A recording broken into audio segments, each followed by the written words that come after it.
de alto nivel, que son el Hospital Universitario del Valle y el Centro Médico Imbanaco, y vamos a revisar, digamos, esta experiencia porque somos el mismo servicio que hacemos las reconstrucciones en las dos instituciones, o sea que es la experiencia de un solo servicio y de la Universidad del Valle.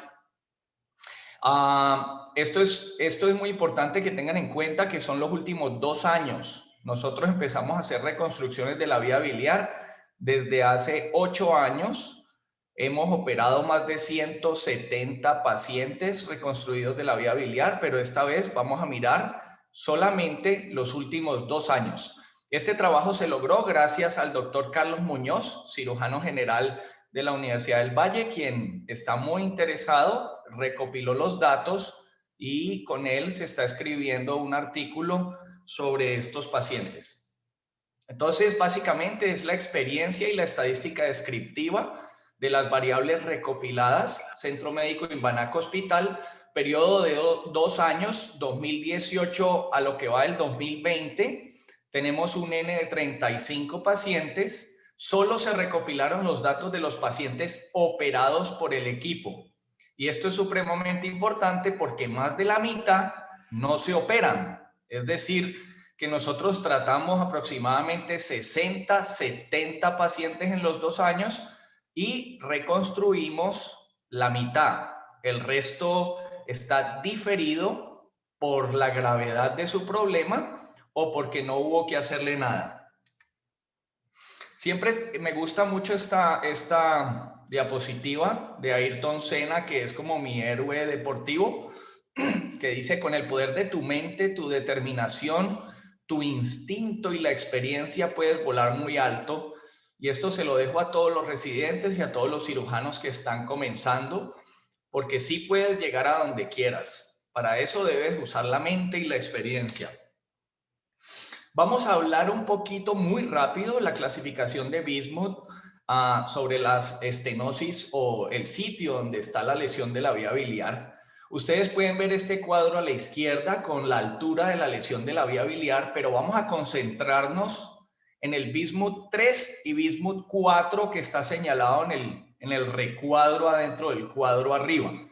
Como ustedes pueden ver, estas lesiones 3 y 4 se consideran lesiones de altísima complejidad técnica porque comprometen la confluencia y su reparo es una técnica distinta que se compromete a nivel intrahepático, o sea que toca disecar, digamos, adentro del hígado para repararlas. Miremos la distribución de la clasificación de las lesiones de la vía biliar según Bismuth en nuestros 35 pacientes entre el 2018 y el 2020. Como ustedes pueden ver el recuadro, entonces miren, el tipo 1 es el 34%, tipo 2 17%, pero aquí viene lo interesante, el tipo 3 26%, tipo 4 20%, y el tipo 5, que es con el sector posterior derecho escalonado, también seccionado, 3%. Esto nos da una sumatoria, si ustedes ven, del tipo 3, 4 y 5 nos suma el 49%. Entonces, la mitad de las lesiones operadas presentan un compromiso de la confluencia, lo cual nos muestra o nos evidencia que esto requiere alta complejidad técnica e implica una reconstrucción intrahepática que para nada es lo mismo que hacer una hepatoyeyunostomía. Vamos a intercalar nuestros datos, como ven ustedes allí, estos son datos nuestros, con pacientes nuestros de periodos anteriores también. Entonces, este es un caso clínico. La central de referencias nos llama. ¿Me están oyendo? Sí, perfecto, Juan, dale. La central de referencia nos llama, nos comentan un paciente de 53 años con colecistectomía laparoscópica en una ciudad intermedia en enero del 2017. Dicen que fue reoperado el día 2 por un drenaje de biliperitoneo con técnica de laparotomía abierta, cosa que no entendemos por qué y debe ser uno de los mensajes de esta charla de que no hay por qué abrir un paciente para drenar un biliperitoneo porque todo se puede hacer por laparoscopia. Después de esa reoperación, a los 2 meses, el paciente presenta un proceso de anemización con deposiciones melénicas, tiene necesidad de transfusiones y en este periodo se presentaron 3 hospitalizaciones. Con esta historia clínica, uno ya puede inferir el diagnóstico. ¿Alguien se atreve a decir cuál es el diagnóstico con esta historia chiquita?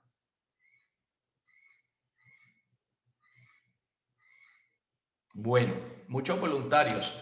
El diagnóstico entonces es una lesión de la vía biliar secundaria al procedimiento quirúrgico, un sangrado digestivo en estudio y por supuesto hay que sospechar una fístula vasculobiliar, ya sea de la arteria a la vía biliar o de la vena porta a la vía biliar y por eso de pronto el sangrado digestivo sin descartar una enfermedad ulceropéptica por el estrés que también puede causar esto. El plan con este paciente fue remisión del hospital de Pasto que ustedes ven ahí a la izquierda al centro médico Imbanaco. Miren, casi 3 departamentos tuvo que recorrer el paciente para llegar, digamos, al centro indicado. El protocolo diagnóstico nuestro, ustedes ya lo conocen, colangioresonancia, donde podemos ver ahí a la izquierda una lesión Bismuth 4, no se juntan los ductos derechos ni los izquierdos. Y por supuesto siempre hacemos una tomografía de abdomen con inyección para valorar la parte vascular, esto en evaluación arterial portal y venosa tardía y podemos ver allí señalado por la flecha al lado derecho un pseudoaneurisma de la arteria hepática derecha. Esto hace parte pues de las guías de práctica médica que aplico en Imbanaco y que también aplico en el hospital. El paso siguiente fue revisar la evidencia. Bueno, ¿qué hacemos con un pseudoaneurisma en estas características después de una colecistectomía laparoscópica? Si revisamos bien la literatura, miramos abajo este artículo, que es muy bueno, del Birmingham en el Reino Unido, donde podemos ver que la presentación del pseudoaneurisma es generalmente tardío. Hay que tener un alto índice de sospecha, la tomografía es la línea de diagnóstico y la embolización endovascular, digamos que es el que ha tenido mejores resultados, entonces por supuesto llamamos a radiología intervencionista. Ustedes ven a la izquierda cómo se canalizó la arteria hepática a través del tronco celíaco y al inyectar contraste ven ahí señalado por la flecha el gran pseudoaneurisma de la arteria hepática derecha, que después de posicionar unos coils ya no pinta abajo y en la tomografía de la derecha inyectada después del procedimiento podemos ver perfectamente los coils cómo emiten esa señal de cuerpo extraño en la tomografía y no se ve ya el pseudoaneurisma. La evolución de la paciente pues sigue con melenas, sigue con hemoglobina de 5, necesita transfusión de 3 unidades, desnutrición, para eso la ve el soporte nutricional, le ponen un catéter PIC para acceso venoso y soporte nutricional combinado con la vía oral. Luego hacemos una evaluación de la revascularización de izquierda a derecha. Este es, digamos, como el punto más importante de nuestro protocolo. Ustedes pueden ver ahí a la izquierda las flechas señalando el sitio o la línea de Cantlis, que es la división del hígado derecho izquierdo. El hígado derecho lo ven ahí isquémico. En la angiografía lo que nosotros buscamos, ustedes pueden ver ahí la arteria hepática, cómo se divide en arteria hepática derecha e izquierda y por encima unas pequeñas arteriolas que se comunican a través del plejo suprailiar. A la derecha arriba ustedes pueden ver ahí el componente epicoledociano del plejo suprailiar, cómo se comunican las arterias de la derecha, de la izquierda hacia la derecha y viceversa. Lo que pasa es que el daño casi siempre es de la arteria hepática derecha y se tiene que revascularizar a través de ese plejo. Siempre buscamos ese signo que esté bien vascularizado para proceder a hacer una reconstrucción. Entonces, en este caso, podemos ver una pobre revascularización suprailiar, 2 meses de su lesión, con una colangioresonancia que evidencia una lesión Bismuth 4 derecha. Entonces, ¿cuál es la conducta?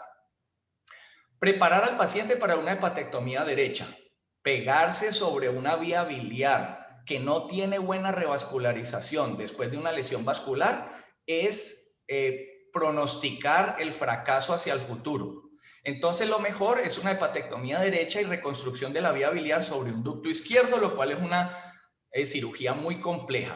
Luego hay un llamado de piso, hemoglobina de control de 7, paciente sigue con melenas, se hace un diagnóstico de sangrado digestivo, posible fístula arteriobiliar y se verifica el pseudoaneurisma que no está alimentado en una tomografía. Entonces, ¿qué hacemos con este paciente? Conducta, por supuesto, endoscopia digestiva alta. La llevamos a nuestra unidad de endoscopia digestiva, evidenciando en la primera o segunda porción del duodeno, entre la primera y segunda porción del duodeno, esa erosión del duodeno del pseudoaneurisma con un coágulo que está deteniendo una catástrofe inminente a pesar de ya tener los coils por vía endovascular, como ustedes ven ahí en la foto de la paciente. El diagnóstico entonces de ella es una lesión de la vía biliar Bismuth 4 con extensión derecha, porque la lesión es vascular derecha, lesión de la arteria hepática derecha, pseudoaneurisma de la arteria hepática derecha, postembolización del pseudoaneurisma, sangrado digestivo, desnutrición moderada, penetración erosional del pseudoaneurisma al duodeno y 2 meses de evolución. Pues Mauro, esto es para mí un caso muy complejo y eso es lo que nos toca. Desafortunadamente no es rico operar estos pacientes, pero nos toca. Entonces, ¿cuál es la conducta? El plan: desmantelamiento del pseudoaneurisma, hepatectomía derecha y reconstrucción sobre ducto izquierdo. Complejidad alta. Esto es lo que hacemos en cada operación, clasificar así: riesgo alto de sangrado, isquemia, fístula, insuficiencia hepática y muerte. La estrategia: desmantelar el pseudoaneurisma con exclusión vascular del pedículo, ligadura arteria aferente y eferente, hepatectomía derecha, abordaje transparenquimatoso que se llama la maniobra de Ton Tat Tung, cirujano de Vietnam, maniobra de Belghiti, Jacques Belghiti, cirujano francés, que es el hanging maneuver, o sea, traccionar encima de la vena cava con una sonda Nelaton para que usted tenga el sitio donde está cortando el hígado retraído de la vena y no cause usted un hueco en la vena cava. Guía ecográfica para la hepatectomía, esto es fundamental, lo hacemos siempre. Respetar la vena suprahepática media en el hígado remanente y reconstruir la vía biliar con técnica de Hip-Quinot, o sea, una ductoplastia izquierda intrahepática utilizando PDS 6 ceros con técnica de microcirugía con aumento de 2.5 campos. Esta es la operación, perdón. Juan Manuel, Gabriel Cárdenas. Yo, profe. Te quiero hacer una pequeña interpelación. Claro. Curiosamente me llama la atención que en la historia clínica tú en ningún momento pusiste ictericia. ¿El paciente estuvo o no estuvo ictérico? Porque es de las cosas importantes de resaltar. Curiosamente me llama la atención que no lo tienes en los datos clínicos. Sí, qué pena, profe. La paciente tenía bilirrubina de 3.6. Ah, ok. Porque a veces se demora varias semanas y meses en dilatarse y ponerse ictérico. Y hay otros pacientes que, sin embargo, a la semana ya están ictéricos. Es muy variable. Bueno, ahí vemos entonces en la foto de arriba a la izquierda, el hígado está hacia abajo y vemos ahí en la coca donde estaba el pseudoaneurisma. Por supuesto que no molestamos para nada el duodeno, ni lo toreamos, ni despegamos la coca del duodeno, ni pusimos puntos. Se ligó la arteria aferente y eferente, que era la misma arteria hepática derecha que ya estaba seccionada, o sea que ya el hígado de ese lado ya tenía pues un poquito de revascularización, aunque muy pobre. Ahí ven la hepatectomía derecha, el hígado remanente izquierdo y la anastomosis sobre el ducto izquierdo en Y de Roux. Esta es la paciente. Las complicaciones que presentó fue una colección en el lecho, obvio, porque estas son cirugías inflamatorias. Se dejó un drenaje percutáneo, hizo una neumonía basal derecha y se dio tratamiento antibiótico con home care finalmente en Pasto. Estuvo 4 días en UCI, 7 días en hospitalización y ahí está la paciente en su visita de control a la consulta externa del servicio el 19 de abril del 2017 y luego retornó a su ciudad natal. Es muy importante que tengamos en cuenta que las lesiones de la vía biliar, como ustedes pueden ver ahí en el esquema, se acompañan mucho de lesión vascular por la situación anatómica. Miren ustedes cómo la tracción de la vesícula genera esta deformidad en tienda de campaña del hepático común y del colédoco. El cirujano hace una sección típica, que en este caso sería más o menos una lesión Bismuth 1, 2, y justo por detrás está la arteria hepática derecha, que la puede confundir con la cística o lesionar inadvertidamente. se ve en un sangrado masivo, tiene que convertir, hace puntos de hemostasia y por supuesto ocluye la arteria hepática derecha. Lo que queremos evitar a toda costa es reconstruir rápido cuando hay lesión vascular, porque lo que nos vamos a encontrar cuando lleguemos a la confluencia es lo que ven a la izquierda, una necrosis completa de la confluencia en la cual es muy mala idea pegarse. Así quitemos ese tejido necrótico superficial que hay allí, pues esto va a fracasar. Y como ustedes ven allí, lo que buscamos siempre es a la derecha, en esa angiografía, la revascularización de izquierda a derecha. Ustedes pueden ver la flechita con puntos, está señalándonos el sitio de la amputación de la arteria hepática derecha, y vean la izquierda prominente como a través del plejo suprailiar donde está el asterisco, pues recanaliza y revasculariza el hígado derecho. Esto sucede en cuestión de días y es lo que siempre buscamos. La morbimortalidad en la literatura asociada a las lesiones vasculobiliares está muy bien demostrada. Miren ustedes la tabla del lado izquierdo, morbilidad después de reconstrucción de la vía biliar con lesión de la arteria y sin lesión de la arteria. Está claro que los que tienen lesión de la arteria tienen un porcentaje muchísimo mayor de morbilidad, y a la derecha vemos la mortalidad asociada. Entonces, por ejemplo, ahí vemos los autores, la arteria involucrada, que puede ser la derecha como la común también, el tipo de isquemia, el tratamiento que se hizo y digamos, el outcome, en lo que terminó todo. Entonces, miren ustedes, el segundo falleció, el cuarto falleció, el quinto falleció y el último falleció. Como ustedes pueden ver, esto es un problema muy serio. Esto es nuestros números. Porcentaje de lesión vascular concomitante en nuestros pacientes HVCMI en los últimos 2 años. Miren bien, lesión vascular casi 30%, sin lesión vascular 70%. O sea que el 30% de nuestros pacientes tienen lesión vascular concomitante muy grave, con lesiones altas, 50%, Bismuth 3, 4 y 5. El patrón de secuelas de la lesión vascular es muy importante que todos lo sepan. Desde el punto de vista de la arteria, el pseudoneurisma, ¿sí? Lo acabamos de ver, o el sangrado intraperitoneal o intrabiliar de la fístula. En la vía biliar, la necrosis de la vía biliar, que si el cirujano inicial no se percata que puso unos clips en la arteria hepática derecha, cosa que nosotros siempre buscamos, y se pone a reparar o llama al hepatobiliar de su institución, el cual generalmente puede ser una persona no muy experimentada, se pegan de ahí y eso está mandado a fracasar. Segundo, la estenosis de la anastomosis o del ducto, si no se percatan si no se fistuliza, perdón. Y también estenosis que no fueron bien tratadas son las secuelas en la parte biliar. Y en el hígado, pues tenemos, desgraciadamente, a veces una necrosis rápida, a veces una necrosis más lenta con formación de abscesos, y finalmente una atrofia del lado del hígado que está comprometido, que puede aparecer meses o años después, generalmente asintomática, y es lo que el profesor Bismuth siempre llama la hepatectomía biológica.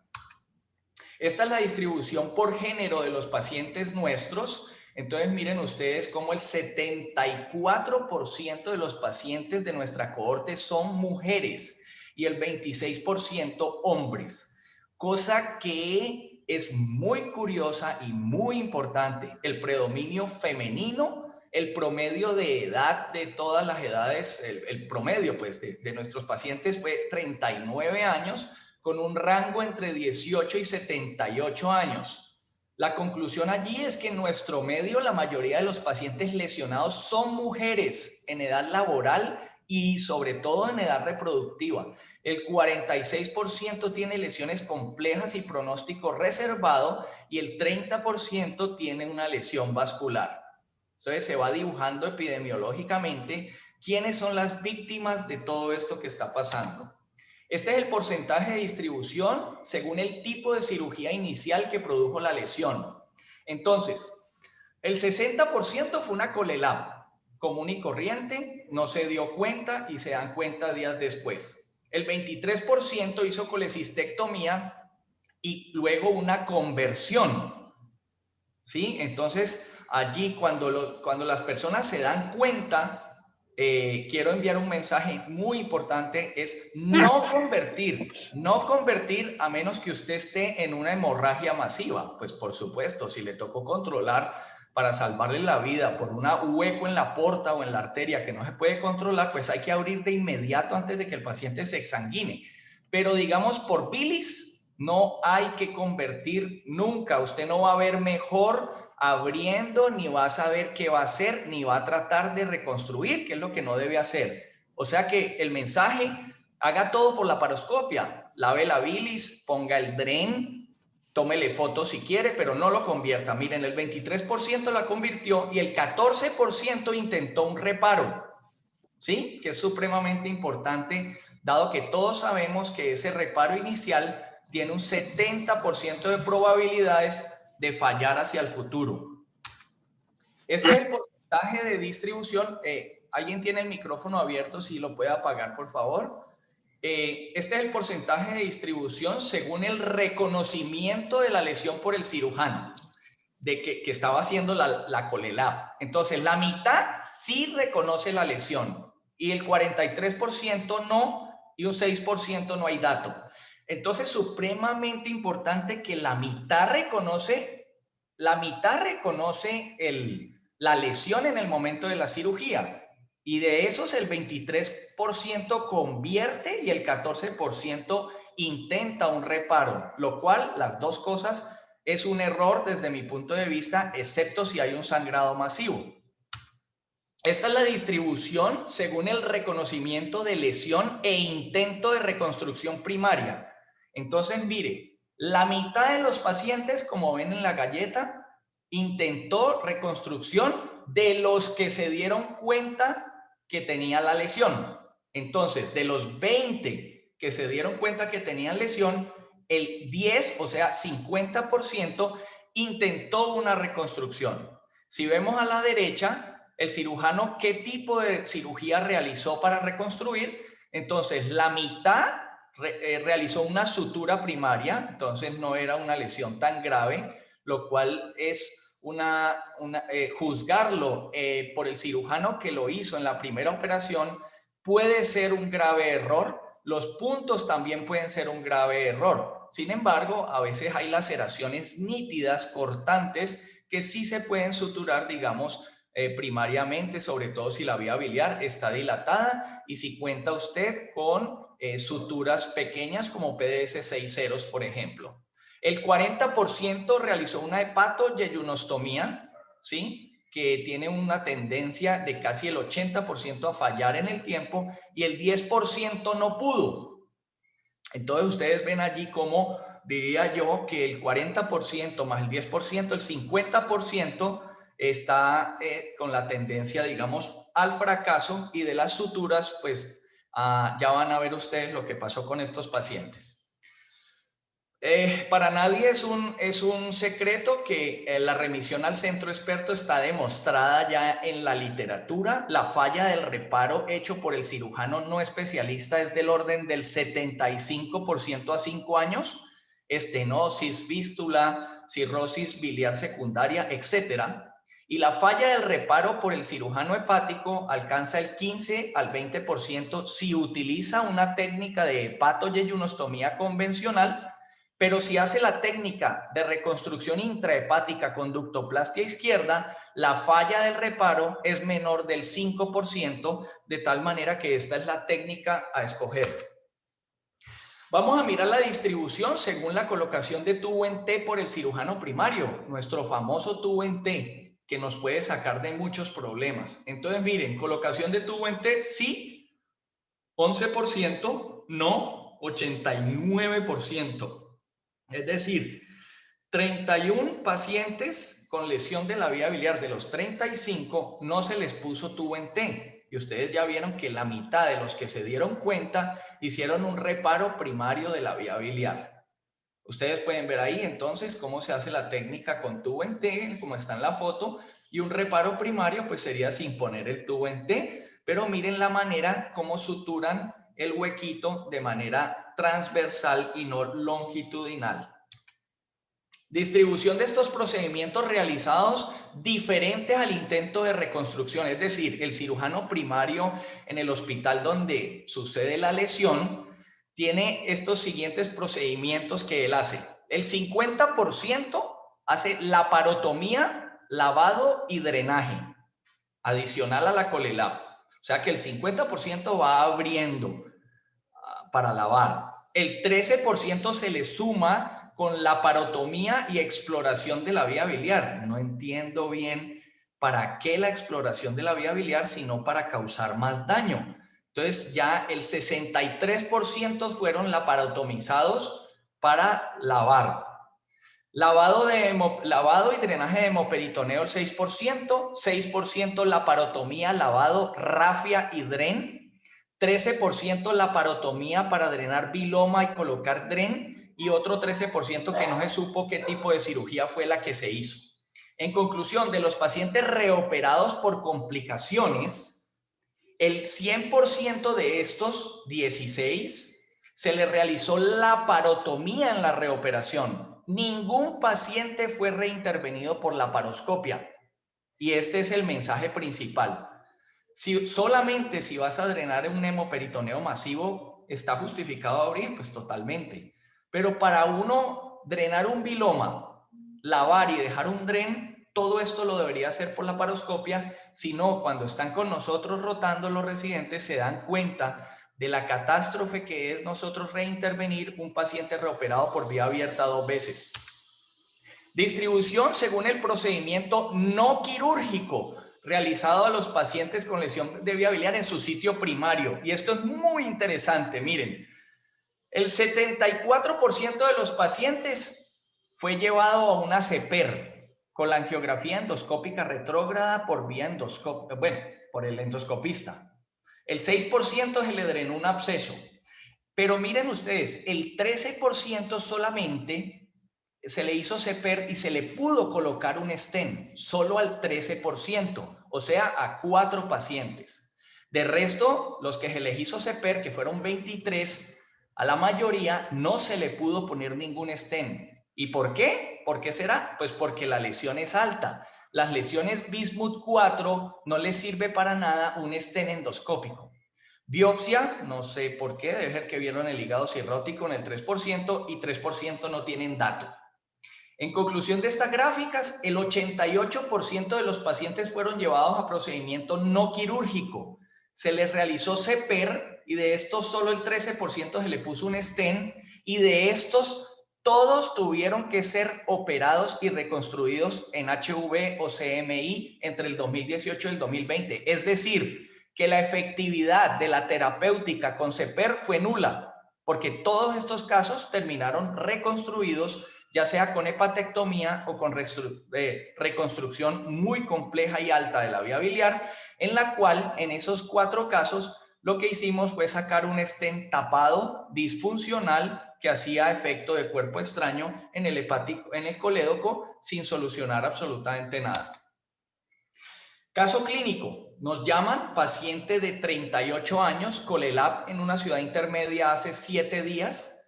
El día 2 reconsulta por dolor y distensión, el cirujano le da tratamiento analgésico y recomendaciones y vuelve y le da salida. Vuelve el día 3, reoperada por reconsulta, le encuentran un biloma y hacen un lavado y un dren por vía laparotomía, y allí deciden remisión a centro expertos, y eso fue lo que decidió una junta de cirujanos. Arriba está nuestro protocolo, un poquito variado porque al paciente le hicimos un ecodoppler inicial donde nos dimos cuenta de los cambios en el Doppler de la arteria hepática derecha. Le hacemos una colangiografía que está a la derecha a través del dren que se dejó para la fístula, o sea, una fistulografía retrógrada, y allí podemos ver cómo tiene una lesión Bismuth 4 donde está la flechita. Los ductos izquierdos no se juntan con los derechos y hay una pequeña liniecita que los comunica, y por eso se pudo pintar a través de la fistulografía. Y en la tomografía podemos ver claramente la arteria hepática derecha seccionada y luego la recanalización distal, que se evaluó como muy pobre en ese momento. Se hizo un diagnóstico de lesión de la vía biliar Bismuth 4, según la clasificación de Strasberg sería E4, que es lo mismo, lesión vascular de la arteria hepática derecha. Se le hace una nueva tomografía por evolución, digamos, tórpida del paciente, y miren ustedes cómo en la tomografía podemos ver claramente la necrosis del hígado derecho, con un poquito de líquido perihepático y una gran hipertrofia del hígado izquierdo, que es lo que no tiene hipodensidad en la señal del hígado. Entonces, conducta con este paciente. La estrategia, hepatectomía derecha y reconstrucción biliar sobre el ducto izquierdo. La hepatectomía derecha se decidió a hacer con un abordaje pedicular distinto a Ton Tat Tung, que ya les había mostrado. El cirujano de Vietnam propone una técnica que se ha repartido por el mundo, que es controlar, digamos, la arteria, la vena y la vía biliar a través de la transección hepática, mientras que Lord Jacob propone abordar el pedículo para controlar allí, pero hay que disecar obviamente en un tejido inflamatorio, que en este caso sí nos permitía. Hanging Maneuver de Jack Belgitti para traccionar el hígado, guía ecográfica intraoperatoria, cirugía anatómica según Bismuth y su artículo publicado en 1982, reconstrucción biliar, ductoplastia izquierda, hip quino con PDS 6.0 y técnica de microcirugía. Esta fue la operación hecha en el HV. La conclusión fue una lesión alta Bismuth 4 con la lesión de la arteria hepática derecha, isquemia crítica derecha, hepatectomía derecha anatómica más reconstrucción izquierda de emergencia. Miren ahí el pedículo en la mitad, cómo se dejó, digamos, disecar de manera fácil y no estaba con un viloma localizado ni una lesión inflamatoria severa, lo cual permite abordar según Lord Jacob. Día 30 posoperatorio, paciente la tuve que ver en Imbanaco porque las cosas de la vida son increíbles, pero no le autorizaron el control en el HV, sino en Imbanaco por esas cosas de los convenios. Y seguimiento a 3 años, la paciente con una muy buena evolución hasta ahora. Referencia llama, un caso que llega a la consulta, lo admitimos en la consulta, paciente de 51 años, profesora de bachillerato de Popayán, Colelab hace 3 meses, le dejan un tubo en T, cirugía se complicó, según refiere ella, no sabemos bien exactamente qué fue, pero si dejaron un tubo en T y abrieron es porque se complicó. Paciente sin tinte ictérico, bilirrubina de 1,7, gamma GT de 460, hiporexia, dinamia, fiebres y escalofríos. Se le hace una colangiografía transcare, como ustedes pueden ver allí, y precisamente se ve, yo no sé si alcanzan a ver, la salida del ducto izquierdo completamente estenosada y el sitio donde está el tubo en T también con una sección. Diagnóstico, lesión de la vía biliar Bismuth 4 con extensión izquierda, colangitis subclínica, colestasis secundaria leve, desnutrición crónica leve. Entonces, ¿cuál es la conducta? Bueno, primero nuestro protocolo diagnóstico. Entonces podemos ver ahí una tomografía en la parte izquierda arriba, donde se pueden ver los clips. Todos esos clips allí están, uno seccionando la vía biliar y 2 seccionando la arteria. Como ustedes pueden ver, el lóbulo izquierdo se ve la dilatación de la vía biliar incipiente. Abajo ya tenemos la colangioresonancia, donde se ve la lesión Bismuth 4 nítida, y la tomografía que está abajo, que es otra tomografía de ella, perdón, en otro corte de Daira, podemos ver las vías biliares izquierdas dilatadas y las vías biliares derechas no están dilatadas, con una atrofia bastante importante del hígado izquierdo. La conducta entonces, hepatectomía izquierda y reconstrucción sobre el hepático derecho, o sea, totalmente al revés de lo que vimos en los casos anteriores, y ahí tenemos la reconstrucción con la Y de Roux y la anastomosis con un poquito de ductoplastia sobre el hepático común derecho. Este es el día 3 posoperatorio, hospitalización de 5 días, UCI 1 día, no tuvo complicaciones y ya desde hace varios años está en Popayán ejerciendo nuevamente su labor de docente. Paciente de 32 años, madre de familia, Colelab en clínica de Cali, remisión a centro experto, colestasis y citolisis posoperatoria, urgencia vital día 4. Le hacemos una tomografía de entrada y lo que podemos ver ustedes, ahí lo ven señalado por la flecha, la necrosis completa de todo el hígado izquierdo con una hipertrofia ya en cuestión de días del hígado, una hipertrofia izquierda y una atrofia compensadora derecha o al revés, perdón. Nuestro plan, hepatectomía derecha urgente con reconstrucción sobre el ducto izquierdo, clásico como ya se los mostramos. Seguimiento de control posoperatorio de la paciente en consulta externa, paciente de 32 años que parece de 50, pérdida de 15 kilos en el tiempo de la perilesión. O sea que esto verdaderamente afecta a las personas como si fuera un cáncer. Esta es la distribución según el tiempo de remisión a centro experto de nuestros pacientes. Miren ustedes qué curioso.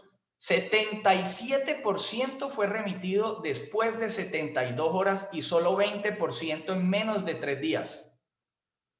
Está totalmente demostrado que estos pacientes deberían ser remitidos por el cirujano de inmediato, urgencia vital, inmediatamente le sucede la lesión de la vía biliar, como ya algunos de nuestros exalumnos y cirujanos recién graduados lo han logrado hacer llamándome. Afortunadamente los pacientes pueden tener convenio ya sea con el HV o con Inbanaco y me los han mandado, digamos, el primer día. Pero la inmensa mayoría llegan después de 3 días y esto se vuelve un problema para nosotros.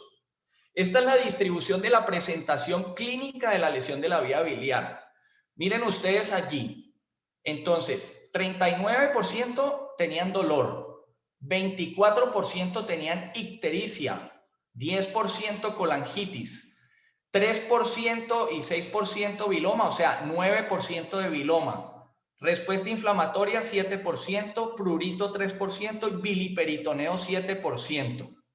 Entonces, la historia clásica es de una reconsulta después de la Colelab, al cual los médicos, no sabemos si por negación o qué, le dan manejo conservador y los pacientes son enviados a casa subvalorando los riesgos.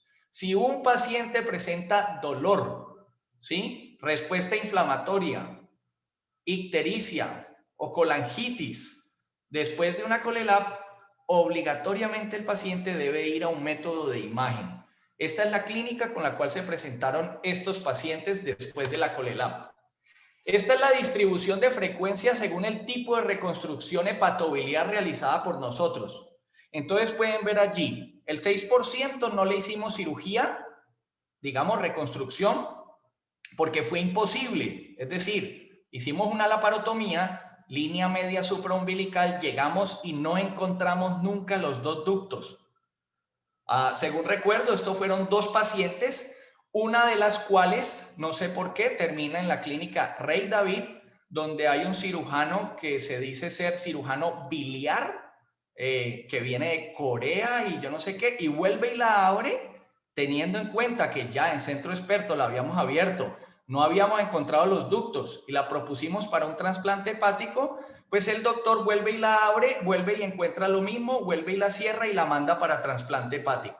Bueno, el 83% le hicimos una reconstrucción tipo Hipquino, que es una hepático-yeyonostomía, como ven en la gráfica de la derecha, en la cual disecamos la placa iliar, disecamos la base del segmento 4B, exponemos el ducto izquierdo y hacemos una ductoplastia hacia la izquierda para tener una gran boca anastomótica. Astucia técnica del profesor Hip, que fue el gran profesor de vías biliares del Hospital Bichat de París, que era en los años 60 el centro de gastroenterología y cirugía gastrointestinal más importante del mundo.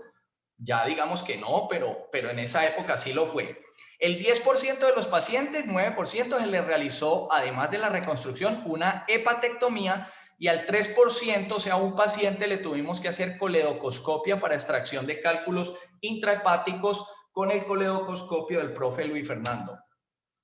Esta es la distribución según el tiempo. Miren ustedes, más de 6 semanas, 63% de las reconstrucciones y temprano, menos de 8 días, 37%. Esto es muy importante porque lo ideal es realizar la reconstrucción en los primeros 3 a 4 días para que el tejido inflamatorio no sea tan severo.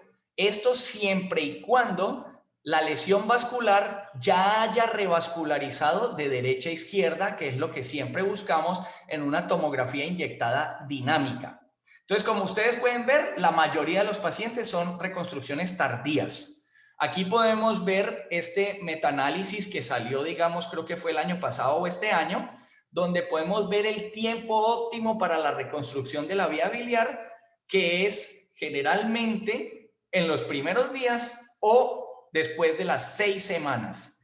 Entre la primera y segunda semana y las 6 semanas es un periodo en el cual no se deben reconstruir los pacientes porque su pronóstico es peor.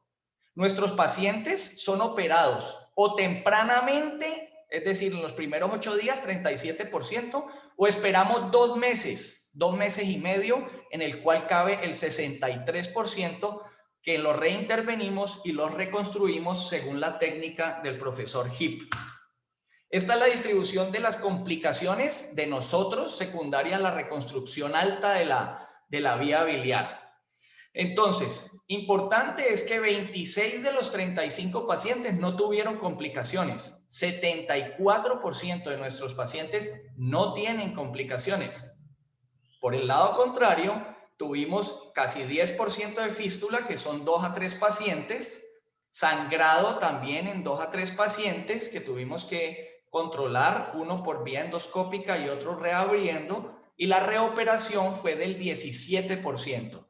Entonces miren ustedes que estos pacientes sí presentan complicaciones que hasta más del 15% hay que reoperarlos. Por eso deben estar en un centro experto con muchos cirujanos vigilando la evolución de los pacientes para poder reoperarlos tempranamente y poder salvarlo de complicaciones severas.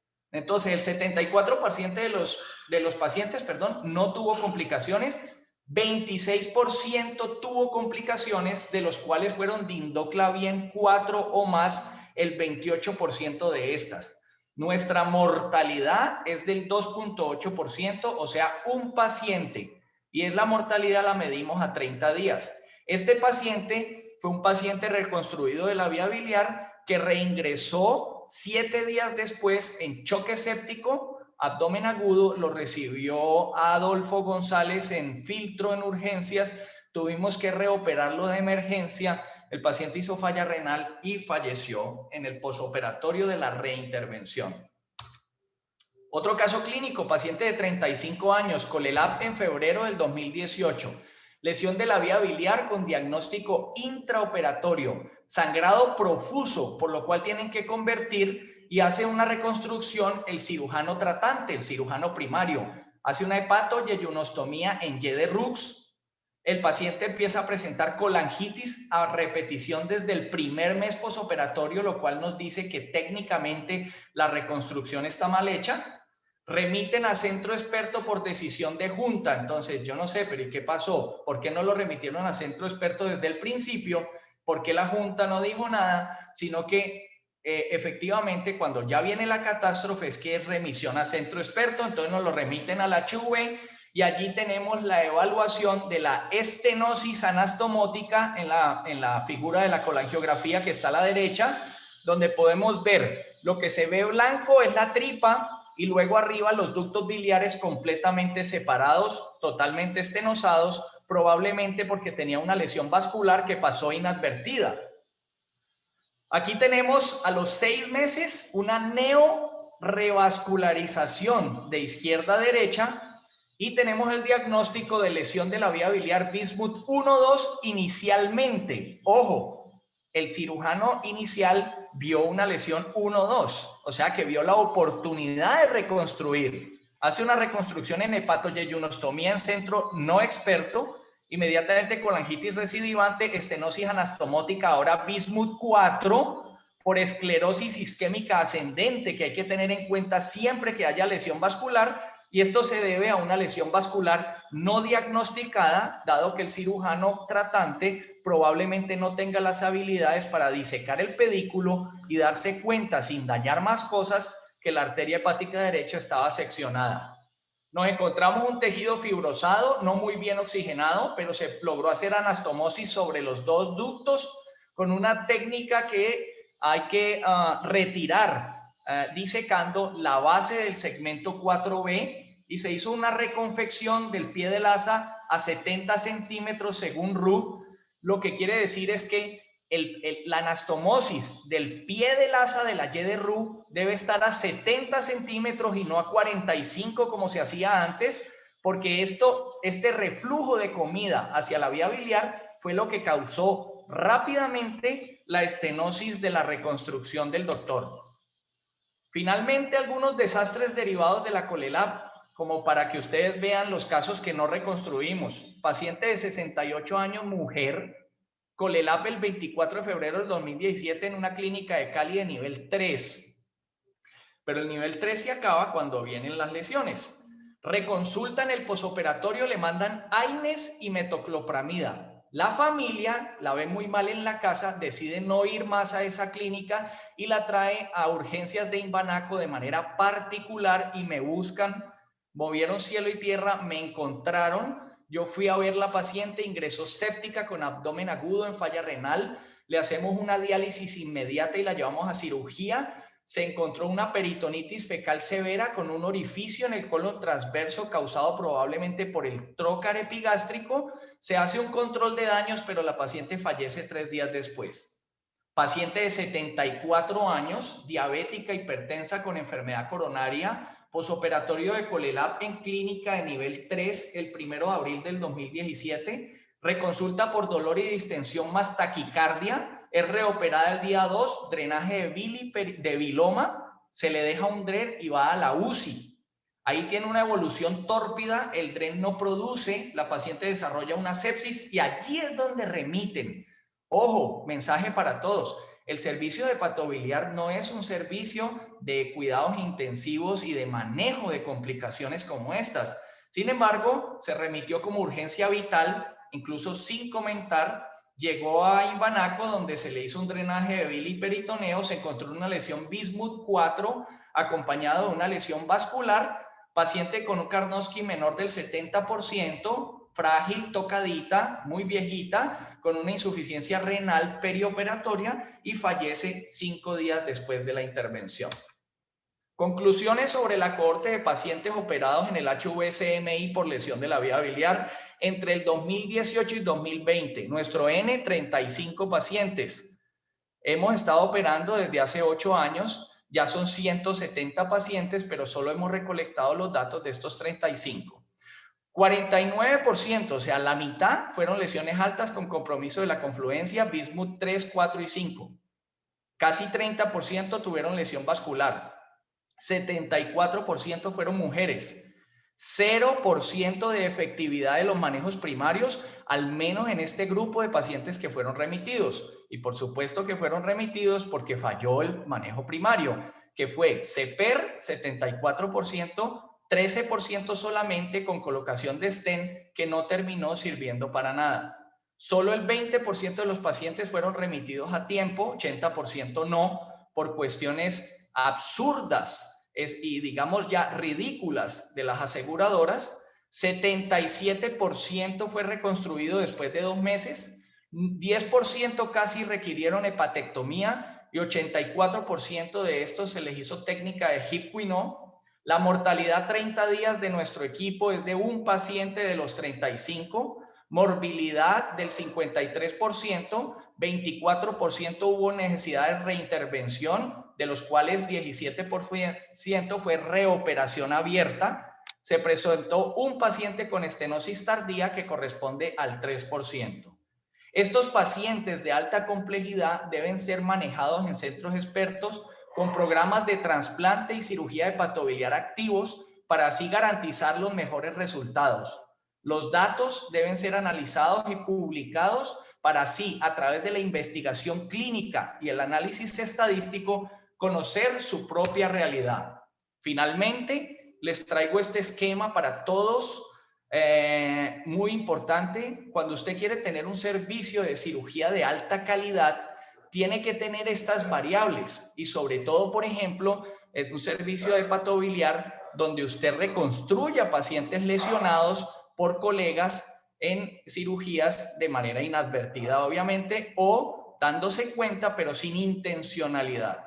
Servicio de alta calidad en cirugía necesita investigación biomédica, que está correlacionado con la investigación clínica, publicación y análisis de los datos, es fundamental, registro y recolección de los datos, ese es el punto principal, concertación pluridisciplinaria para definir todas las conductas quirúrgicas, recurso humano altamente calificado y habilitado, y esto es supremamente importante. No es que yo estuve en Corea 3 meses mirando, entonces soy cirujano hepatobiliar, o yo hice trasplantes en yo no sé dónde y entonces soy cirujano hepático. Esto es totalmente una defecio que está sucediendo en Colombia, pero que no es normal en ninguna parte del mundo. Hay que tener protocolos, guías, rutas de atención, una auditoría interna y externa para estarse reevaluando y combinar esto, obviamente, con lo más importante, innovación y tecnología. Con esto, usted asegura un esquema de garantía de la calidad en un servicio de alta complejidad en medicina. Y por último, solo podremos tomar decisiones acertadas si sabemos cómo analizar e interpretar nuestros datos. Muchas gracias.